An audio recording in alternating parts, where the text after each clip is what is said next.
കഴിഞ്ഞ വീഡിയോയിൽ നമ്മൾ വവൽസിനെ കുറിച്ച് സംസാരിച്ചിരുന്നു. 5 വവൽസ് നിങ്ങൾക്ക് എല്ലാവർക്കും അതറിയാം. ഏതൊക്കെയാണ്? A, E, I, O, U അല്ലെ? ഈ 5 വവൽസ് നമുക്കുണ്ടെങ്കിൽ പോലും ഈ 5 എണ്ണം ഇംഗ്ലീഷിൽ 20 വവൽ സൗണ്ട്സ് ഉണ്ടാക്കുന്നുണ്ട്.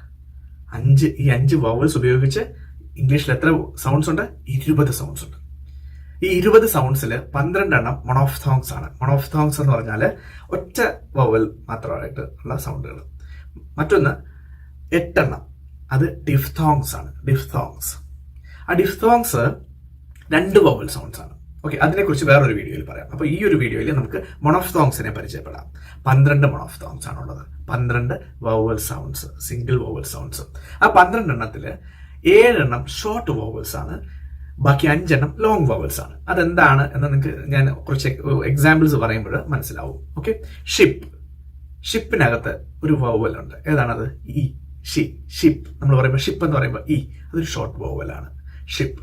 പക്ഷെ ഷീപ്പ് എന്ന് പറഞ്ഞാലോ ഈ ഐ, അവിടെ ഒരു ലോങ് വവലാണ്. അപ്പോൾ ഈ ഒരു ഷോർട്ട് വവൽ, ഈ ഒരു ലോങ് വവൽ.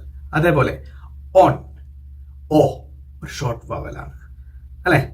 പക്ഷെ ഡോർ, ഓ ആയി അതിനകത്ത്, ഡോർ അതൊരു ലോങ് വവലാണ്. ഓ ലോങ് വവലിന് ഉദാഹരണമാണ്. അതേപോലെ മറ്റൊരു ഷോർട്ട് വവലാണ് ഉ.